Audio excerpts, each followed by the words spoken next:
पर कुछ लोगों को उम्मीद है कि नीतीश जी की घर वापसी हो जाएगी एनडीए में। मतलब क्या हुआ? 17 साल का अलायंस तो रहा, आपके भी पुराने कुछ दोस्त भी हैं वहां।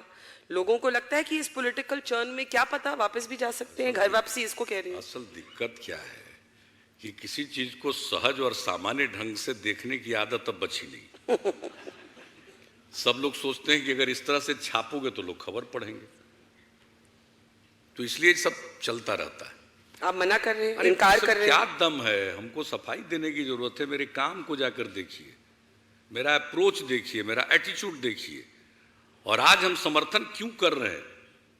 इसलिए कर रहे हैं कि बिहार पहला राज्य है जिसमें हमने पब्लिक सर्वेंट्स के प्रॉपर्टी को कन्फिस्केट किया, कानून बनाया।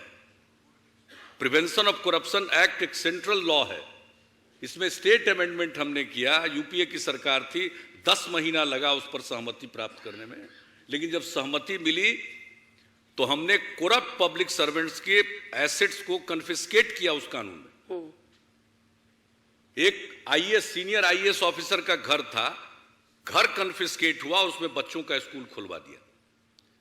एक एक्स डीजीपी का कन्फिस्केट हुआ, उसके घर में स्कूल खुला। अभी हम आपको बता रहे हैं, जस्ट अभी 10 दिन पहले हुआ, और उसमें हमने बाल गृह खुलवाया। देखिए, हम लोगों का अप्रोच बहुत दूसरा है।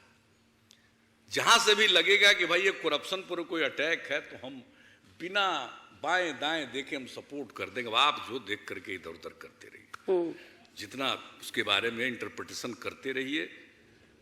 और हम उन लोगों में से नहीं है, जो हमको ठीक लगेगा हम ठीक बोलेंगे, जो नहीं लगेगा ठीक हम नहीं बोलेंगे। ये 15-20 लाख जो काला धन वाली बात है, कहां कोई बोल रहा था? जरा बताइए। इवन एनडीटीवी में रवीश बोल रहे थे 3 लाख। हम मोदी जी का भाषण सुने थे, जिसमें उन्होंने कहा था कि इतना काला धन है वापिस आएगा और हर हिंदुस्तानी को 15 से 20 लाख रुपया मुफ्त में यूं ही मिल जाएगा। हमने उनका भाषण का ऑडियो सुनाना शुरू किया अपने मीटिंग्स में।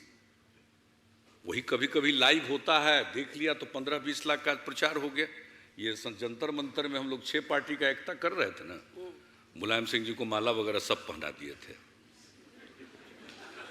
तो धरना हुआ था जंतर मंतर में, वहां भी हम ऑडियो सुनाए थे। अरे भाई, तो हमारी तो आदत है, जो बात रहती है उसको हम कहते हैं और कहते रहेंगे, लेकिन जो ठीक लगेगा हम बोलेंगे नहीं, अच्छा नहीं कहेंगे। अगर कहीं बगल के देश से हमारा संघर्ष हो रहा है, तब हिंदुस्तानी है पहले जी ना, पार्टी तो बाद में आती है, पहले तो इंडियन है। इंडिया का अगर कोई इंटरेस्ट होगा तो उसमें हम देखेंगे कोई पार्टीजन एटीट्यूड अपनाएंगे कि सबसे पहले वही बोलेंगे। तो बहुत सारी ऐसी चीजें होती है जिसमें हम तत्काल कह देते हैं कि अच्छी चीज है तो बोल देते हैं, तो इसका मतलब ये सब कतई नहीं है, पॉलिटिकल अर्थ नहीं निकालना चाहिए। और दरअसल इस प्रकार की राजनीतिक परिस्थिति है, उससे जब तक हम आगे नहीं बढ़ेंगे कैसे जाएंगे?